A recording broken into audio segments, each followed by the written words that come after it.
Hello, my name is Jimmy and welcome to the 2022 Genesis GV70. Yes, we are inside because it's raining quite heavily outside. At least sprinkling, anyways. But we're here to talk about this, the Genesis GV70. If you don't know what Genesis is, it's the luxury version of Hyundai and Kia. Think Lexus to Toyota or Acura to Honda. It's very similar to that, except, well, Genesis isn't targeting their vehicles for the Acura buyer or for the Lexus buyer. They're more targeting the Germans. So the Audi, BMW, as well as Mercedes. And you definitely feel it while driving this vehicle. And, well, feeling the vehicle as well. There's quite a bit of pieces of the interior that just makes this, well, very luxurious compared to something that you can get from Hyundai or Kia. But we'll get to that. Let's start off by looks. This is the Canadian spec GV70, which means there may be some differences compared to others. The GV70 is certainly more curvy than the rest of the Genesis lineup, and is certainly distinctive as well, with the quad LED headlamps up front, large Genesis crest grille, the smooth body lines on the side, and the signature 21-inch windmill 5-spoke wheels that we have here. It's very, very distinctive. Out back, we get an amazing third brake light up top and full exhaust on the bottom just to complete the overall look. This is very different from the GV80, the bigger brother, which kind of looks like a Bentley. This certainly doesn't look like that, but I think it looks great. It's certainly quite a bit better than the G70 that I reviewed a few weeks ago. You can watch that video up here. Unlike the G70, we do have a bigger trunk in here. There's 28.9 cubic feet, which is just a tad bigger than the X3 and even more than the GLC. As for the rear occupants, we're sandwiched between the smaller X3 and the bigger GLC, but there's still plenty of room here to be comfortable. Headroom, legroom is plentiful. Upper end trims get heated rear seats, along with blinds on the sides. While the GV70 is based on the G70 and the G70 was quite tight, the GV70 is actually elongated a little bit to help with, well, more occupant space. And you can certainly feel child seats back here. I have the Clec Ling as well as the FIMF installed in forward facing as well as rear facing, so you can take a look and see exactly how much space there is for your family. If you are using this as a family hauler, 2 kids in the back, it's certainly not a problem. And there's still plenty of space in the front for whomever wants to sit there. As long as you're under like 5'10", you should be decently comfortable. But the front seats, this is where it's at. These front seats, because it is the top trim, they're super comfortable. They're heated, they're cooled. There's even a ergo motion, which kind of like moves you about. So it's not full-on massaging seats, but they're still pretty cool to kind of keep your body moving for those longer road trips. The Nappa leather is just nice and supple as well. There's really nothing to complain about. There's extendable thigh cushion, there's a 4-way lumbar support, and adjustable bolsters on the side. Unfortunately, you don't get the exact same seat for the passenger side, so whoever calls shotgun just won't have the same features as what I have here. In front, Genesis steering wheel that is quite different. This being a sport model, I get this 3-spoke layout. If you get the other models, you get that kind of odd looking 2-spoke thing that is found on the G80 as well as the GV80. It's quite odd, I'm not gonna lie, it's very, very odd. Personally, I like this quite a bit more. The buttons on here, they're actual buttons, not individually, like the whole panel itself moves. So when you click on it, it actually does something. It's not bad. And behind, I got a 3D digital cluster. Of course, once again, only on the top trim. Lower end models get the split analog digital look. It's fine, but this just looks cooler. In terms of a cluster though, both does exactly what you needed to do, show your speed. But this, it just looks cool. It's the same kind of technology behind a 3DS, so it's nothing new. But when you have the right cluster, it's a talking point for your vehicle. There is a heads-up display. That's pretty good. It does show you your speed, some of the radar guided cruise control information, whoever's in your blind spot. So a pretty good heads-up display. And then this, the large infotainment screen. This 14.5-inch wide infotainment screen is standard, even on that base model. And the system, well, it just works great. It's full touchscreen, or you can use the controller right here in the center. I mean, there's nothing to really complain about it. It has Apple CarPlay, Android Auto, XM navigation. I mean, everything that you really want. And on the upper trims, you get more speakers and, well, a pretty good sound system as well. It does lack wireless CarPlay and Android Auto, which is something that Hyundai and Kia is just trying to work with right now. But I'm sure sooner or later there's going to be an update. On their lesser models with the smaller screen, you can get wireless Apple CarPlay and Android Auto. So I'm sure it's coming. It's just down the line. Underneath that, I do have a beautiful climate control system. This HVAC system works well. There's buttons off to the sides, and just like the steering wheel, they're actual buttons. At least the whole panel of it is.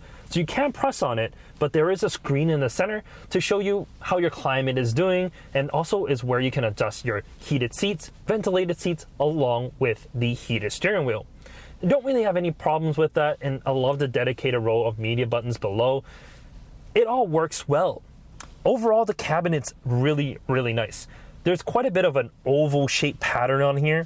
For example, on the door pulls, off to the side and in the center here, there's just a few oval shapes. Oh, there's also one right in the center. And if you get the regular steering wheel, that's also oval. But I don't mind it. It's beautiful. And if you're not a big fan of this red interior, you can get it in different colors. But this just stands out. It's really, really nice. While everything is super nice, there is one thing I want to complain about, and it's just the infotainment system. You can't touch the screen while you're sitting upright or you're sitting on your seat. You do have to kind of reach for it, which when you're driving, this is not comfortable.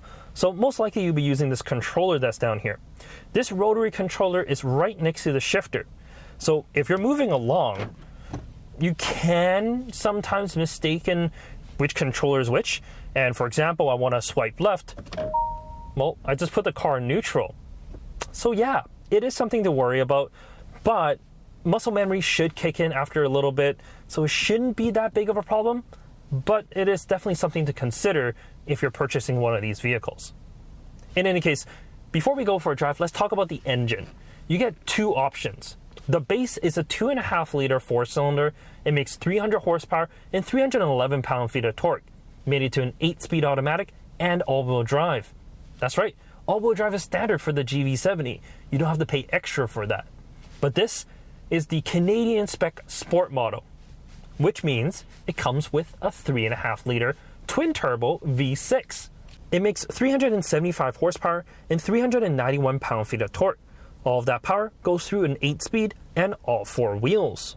All of that just means that it's able to propel this 4,600-pound SUV to 60 in about 5 seconds, which is quite quick. And honestly, for most people, that 4-cylinder, I think that's more than enough for performance. But there's also something else that's standard on this car that's quite amazing. Give me a second, let me show you. The GV70 also comes with launch control. So, Jesus. Okay, and oh, that is not a V6 special.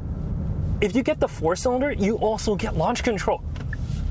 Why would you need launch control on a regular 4-cylinder GV70? I don't understand it, but it gives you that, and that's kind of cool. The way that the power is delivered is great. There's plenty of torque off the line, and well, if you need to pass anyone, you don't have to worry. You just put that foot down. It wakes up and goes. The V6 actually sounds really good as well. It's not like a traditional kind of old school V6. That twin turbo power gives you plenty of torque, and it's flat torque. Around like 2,000, 2,500, it basically hustles at that point. In terms of fuel economy, it could be better. I don't know exactly what the numbers are. I'll display it on the screen now, but right now I'm averaging 20 liters for 100 kilometers. That's quite high, but I have been filming, the car's been on while stopped, and a whole bunch of other stuff. So that shouldn't be an accurate representation of what this actual fuel economy will be like. But what I can say is the vehicle does really well in terms of safety. Genesis gives you a lot of safety features right off the bat. So you get like radar guided cruise control, blind spot monitoring, all that good stuff.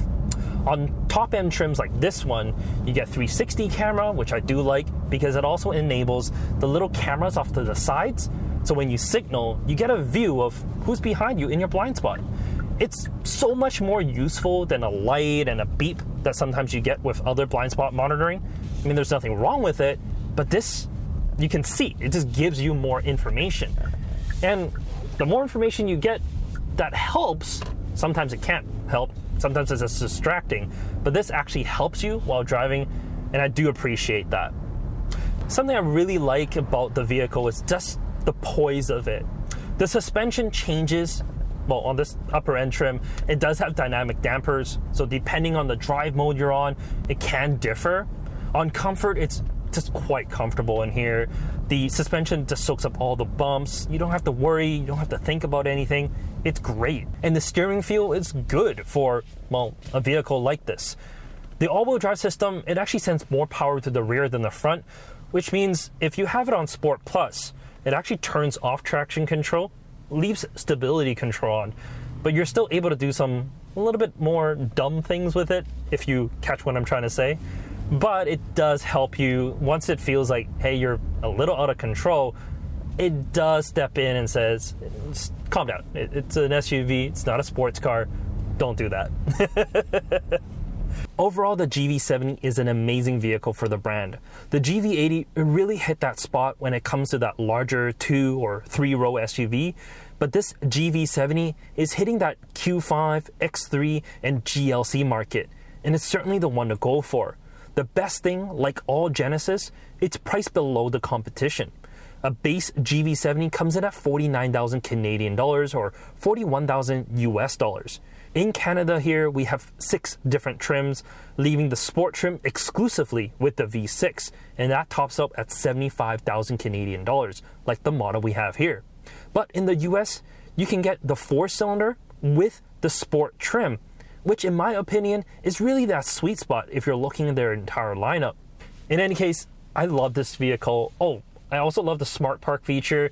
It's great to show off. You press the button on the key fob, the vehicle can park itself, it can move forward or rear out of tight parking spots. It's an amazing feature to show off. Not so much in terms of actual usefulness, but it's absolutely great to show off. As you can see here, I have the GV80 self-parking and it works. There's nothing I need to do. I don't have to be inside the vehicle at all. But I think that's really it. If you have any questions about the GV70, leave it in the comment section down below, and we'll catch you next time. Take care.